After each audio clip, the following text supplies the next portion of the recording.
Hello everybody, Tammy Homegardener here, and I'm basically here to talk to you about your job search today.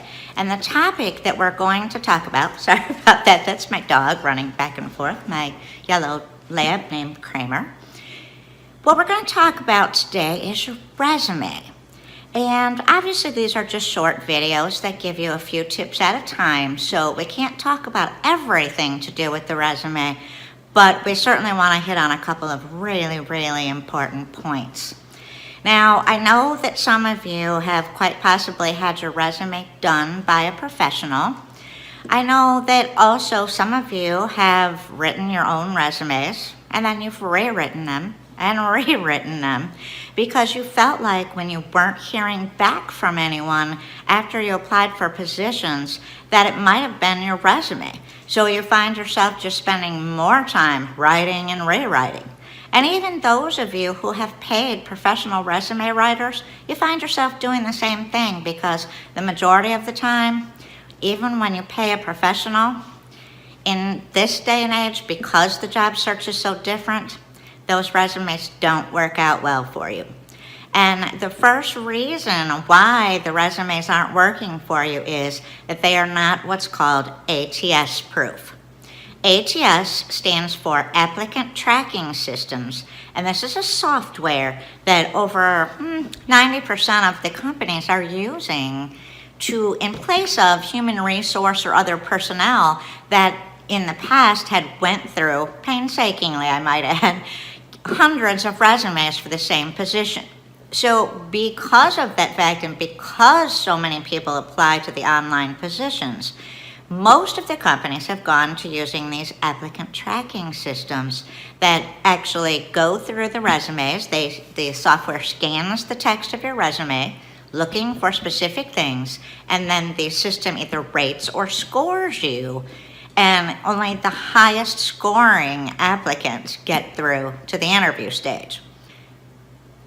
And so what happens is you can pay an expensive resume writer to write a resume, and if they don't make it ATS proof so that you can score high and get past those applicant tracking systems, it doesn't matter how much you pay a professional resume writer, it's not going to work out for you if your resume doesn't get past those systems. And it's unfortunate, but there are a ton of resume writers out there that still don't know this, and they're selling resumes to people that are not ATS proof. So with that in mind, my point is here, the strategy is here that you need a resume that is ATS proof to get through those systems and advance you to the interview stage.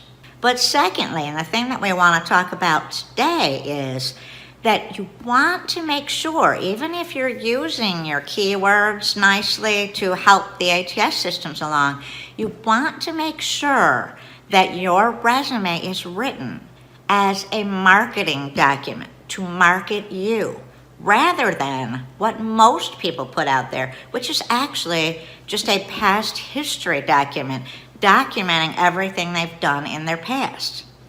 While this may sound a little harsh, I want to make sure that you get the truth in the job search. And the truth is, the hiring managers really don't care about you. Meaning, they don't care about what you've done in the past, and they certainly don't care what you did 30 years ago. Because the times have changed, technology has changed, and so what they really want to know is what you can do for them. You have to realize that basically, it comes down to this. If an employee has a job position listed either on the job market or put out to a recruiter or out for referrals, they've got a problem. There's a problem at the company that they're trying to solve, and they need a person in that position. And usually when you break it all down, no matter what the job title is, they're usually looking for someone that can save the company money or help in some way to make the company money. So it might be a support role. I'm not implying that every job is a sales role. I'm saying that there is a component to your job that in some way supports one of these two things, that either you're going to, in the long run, be helping the company save money or make money. And so when they go to look at resumes, what they want to know is, who's the best candidate out there that can do the most for our company? Who can solve this problem for our company? And so if they're just reading about your past experience and what you've done, that doesn't answer those questions for them, does it? So you want to make sure that you have an accomplishment-based resume where you showcase and highlight not only the skills that you have, but how you utilize those skills and actually turn them into accomplishments. Accomplishments meaning something you can do for your potential employer that would be of value to them. So make sure that when you're writing your summary at the top of the resume, and on your resume that's only a 2, 3, 4 tops sentence structure at the top, make sure that that is accomplishment based and not just talking about yourself and what you've done in the past, but that it sheds light on actual accomplishments and not just history. You want to make sure that the skills that you put on your resume are skills that that employer is looking for today and not something just of your past. You do this best by using the job description that's right before you. When you look at the job listing, there'll be a job description and there'll also be job requirements. Make sure that you look at that and analyze it fully.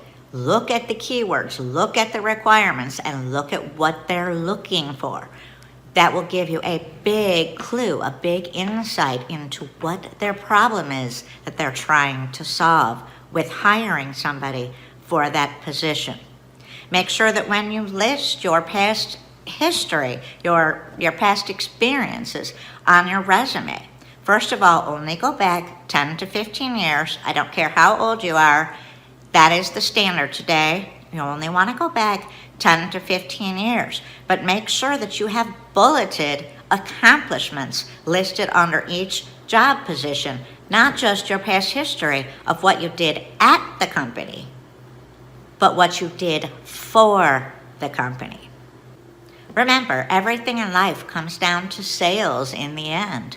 And what you want to do is make sure that you are selling yourself, because in this case, you are the product and the hiring manager or the recruiter is the buyer of this product, so to speak. And so you want to make sure that you are marketing and selling yourself to the potential employer, so you're the one that gets the job position. I hope these tips have helped. Tammy Homgardner signing out for now. Thanks for listening and have a great day.